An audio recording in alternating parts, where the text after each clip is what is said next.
ashabi ajmain. La haula wala quwata illa billahil aliyil azim. Amma ba'du. Pada kesempatan hari ini bertemu lagi dalam channel Tausiah Kultum, yang mana dengan tema syukur.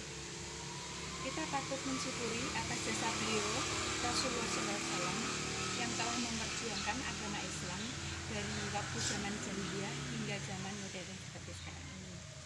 Karena kita tinggal di Indonesia, rupanya kita banyak sekali kemudahan-kemudahan untuk melaksanakan ibadah karena didukung oleh pemerintah.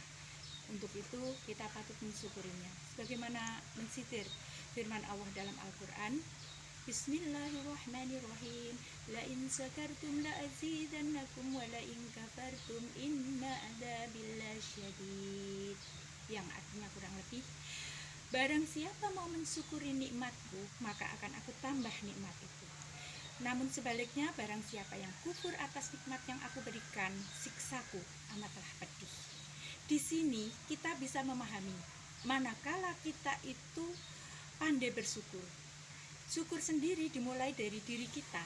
Apapun keadaan kita, hitam, putih kulit kita, tinggi, pendek, bahkan miskin ataupun kaya, itu harus kita syukuri karena itu merupakan anugerah dari Allah Subhanahu wa taala.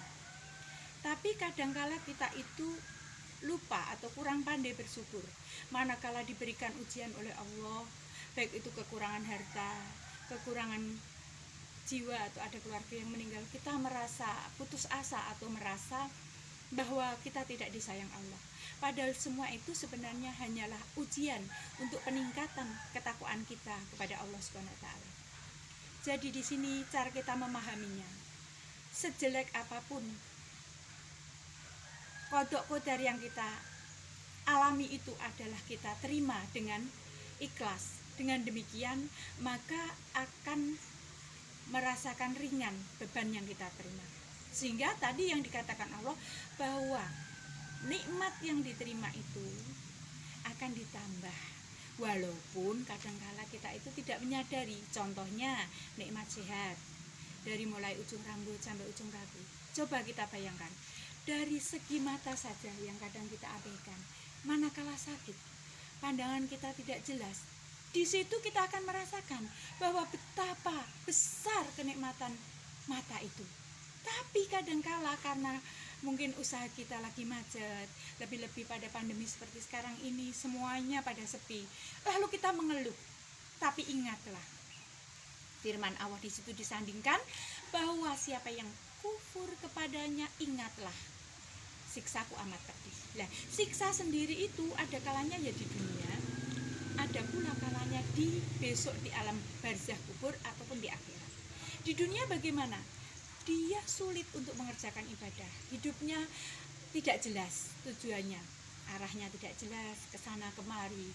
Kadang-kadang dia ikut orang yang seperti hanyut, ikut orang yang baik dia menjadi baik, ikut orang yang amburadul dia pun jadi amburadul. Itu yang perlu kita camkan.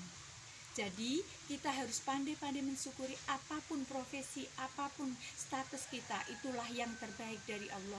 Dan Allah mempunyai rencana yang indah yang kita tidak mengetahuinya.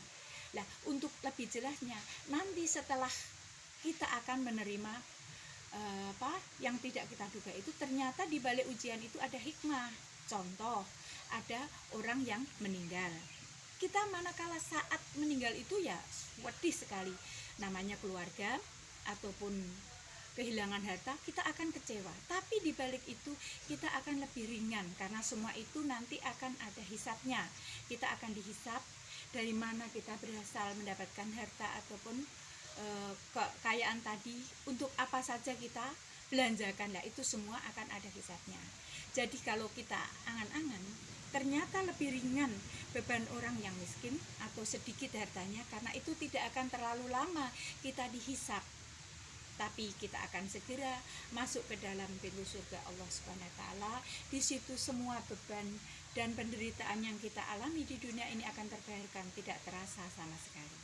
Walaupun sedikit, mudah-mudahan kita petik hasilnya, bisa ada manfaatnya, kiranya itu untuk muhasabah bagi diri saya sendiri dan pada kita semua umumnya.